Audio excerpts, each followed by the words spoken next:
اس میں لکھا ہوا ہے کہ جناب یہ جو تھے نا جی ابراہیم سے مروی ہے، کوئی روایت نہیں، کوئی اس سے کوئی اس کے سند نہیں ہے، بلا سند ہے. ہم نے ان سے مطالبہ کیا تھا اس کی سند پیش کریں، سند پیش نہیں کر سکے وہ.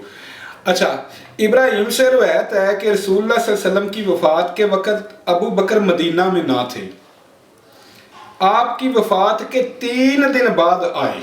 اب روایت سنیے آپ، یعنی یہ کوئی جھوٹا اور کذاب آدمی تھا جسے علم ہی نہیں تھا. وہ کہتا ہے رسول اللہ صلی اللہ علیہ وسلم کی وفات کے وقت ابو بکر جو تھے وہ مدینے میں نہیں تھے، بلکہ آپ کی وفات کے 3 دن بعد ابو بکر جو ہے وہ مدینے میں آئے. اور ان کی عدم موجودگی میں اور کسی کو آپ صلی اللہ علیہ وسلم کا منہ کھولنے کی، منہ سے کپڑا ہٹانے کی یعنی کہ جرأت نہیں ہوئی، یہاں تک کہ آپ کا پیٹ کا رنگ جو تھا وہ متغیر ہو گیا. اچھا، اس بات سے پیٹ کا رنگ متغیر ہو گیا، انہوں نے یہ کہا کہ لاش جو تھی وہ خراب ہونی شروع ہو گئی تھی، اس کی حالت بگڑنے لگی تھی لاش کی، اور جیسے وہ کرتے ہیں نعوذ باللہ ان کا جو حسد ہے اور بغض ہے، اپنے بغض کا جو اظہار کرتے ہیں اس روایت سے.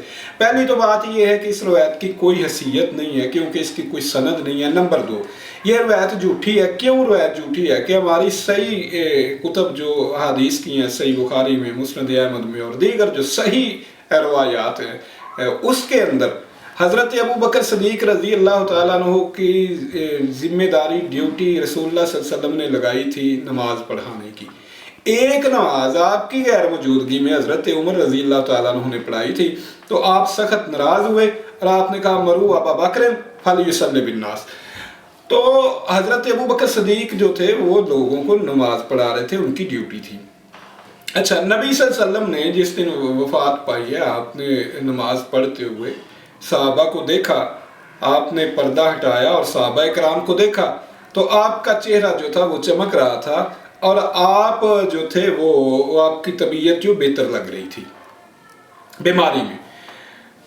تو صحابہ کرام نے سمجھا کہ اب آپ کی طبیعت جو ہے نا بہتر ہے، تو حضرت ابو بکر صدیق رضی اللہ تعالیٰ عنہ آپ سے اجازت لے کے مدینہ کے ساتھ ایک گاؤں ہے جہاں ان کا ایک گھر تھا، مقام سخ، وہاں پر حضرت ابو بکر صدیق گئے. اچھا، وہ کتنا دور تھا؟ صرف 2 میل کے فاصلے پر تھا، صرف 2 میل کے فاصلے پہ.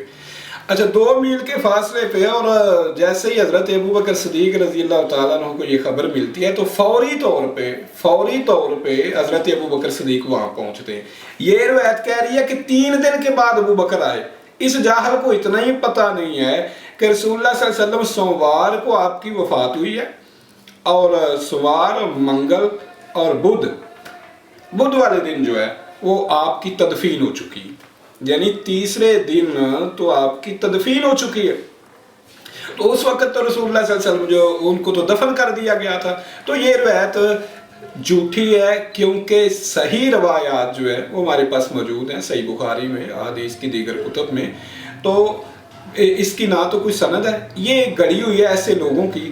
جیسے اب میں ان سے پوچھتا ہوں، ایک دوسری طبقات ابن سعد اہل علم جانتے ہیں کہ طبقات ابن سعد جو ہے وہ ایک زمانے میں وہ نایاب ہو گئی تھی، اور طبقات ابن سعد جو ہے وہ دنیا میں کہیں موجود نہ رہی، نایاب ہو گئی. اس کا ایک کلمی نسخہ جو تھا، وہ کلمی نسخہ جو ہے وہ جناب فرانسیسیوں کو ملا، ان کے پاس تھا. انہوں نے اس کی اسکریننگ کر کے بڑی محنت کر کے اس کو شائع کیا.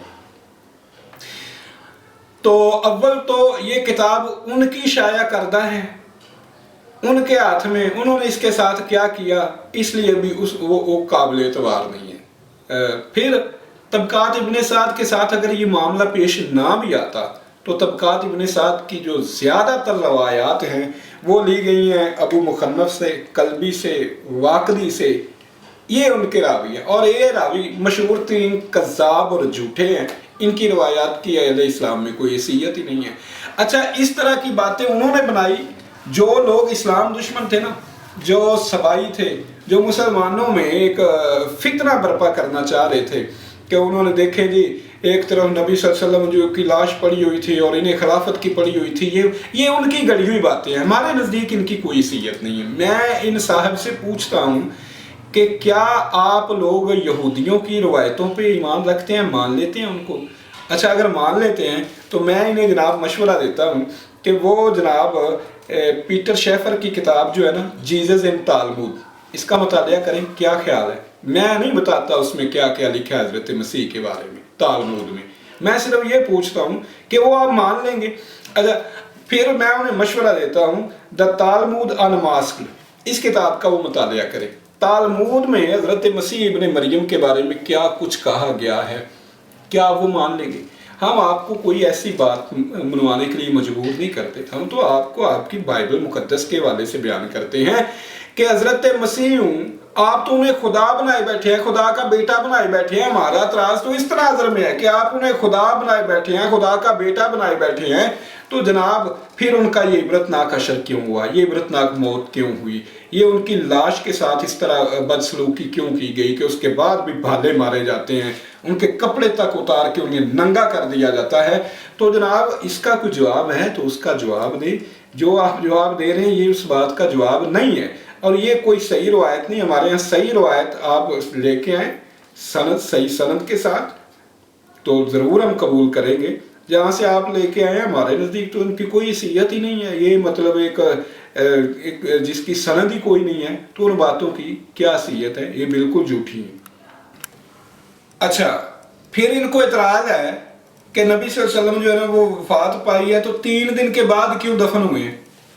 جناب یہ حضرت محمد الرسول اللہ ہیں، نبی الخاتم ہیں، خاتم النبیین ہیں، جن کی بائبل میں جنہیں موسیٰ کی مانند نبی کا قرار دیا گیا ہے۔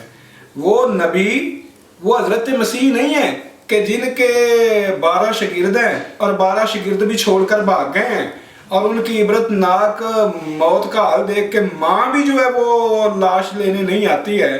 تو یہ کوئی حضرت مسیح نہیں ہے، یہ محمد الرسول اللہ صلی اللہ علیہ وسلم ہیں، جو آخری خطبہ میں، خطبہ حجۃ الوداع میں غالباً 1.5 لاکھ کے قریب صحابہ موجود تھے، جن میں ہر رنگ کے، ہر نسل کے، ہر قوم کے، ہر ملک کے لوگ موجود تھے۔ حضرت صہیب ان کا تعلق روم سے تھا، ملک روم سے تھا۔ حضرت بلال ان کا تعلق حبشہ سے تھا۔ اس طرح بات یہ ہے کہ آپ کے صحابہ جو 1.5 لاکھ تو آخری حج میں موجود تھے، آخری خطبہ جو حجۃ الوداع کا ہوا، جب جو تکمیل دین کا اعلان ہوا تو اتنے لوگ تو وہاں موجود تھے۔ تو آپ کے جو پیروکار تھے ان کی تعداد جو ملکوں میں تھی اور بے شمار تھے، وہ سارے رسول اللہ صلی اللہ علیہ وسلم کی زیارت کے لیے تشریف لا رہے تھے، وہ آپ کے آخری دیدار کے لیے تشریف لا رہے تھے، اس لیے تاخیر ہوئی تھی۔ اور جس طرح کی باتیں آپ بنا رہے ہیں یہ بلا دلیل اور بلا سند باتیں ہیں۔ آپ کے ماننے والے تو ہندوستان تک تھے اور ملکوں میں تھے، تو آپ کی وفات کی خبر سن کے مکہ سے لوگ آ رہے تھے، شام سے آ رہے تھے، اور دور دراز سے جو آپ کا آخری دیدار کرنے کے لیے آ رہے تھے، وہ یہ وجہ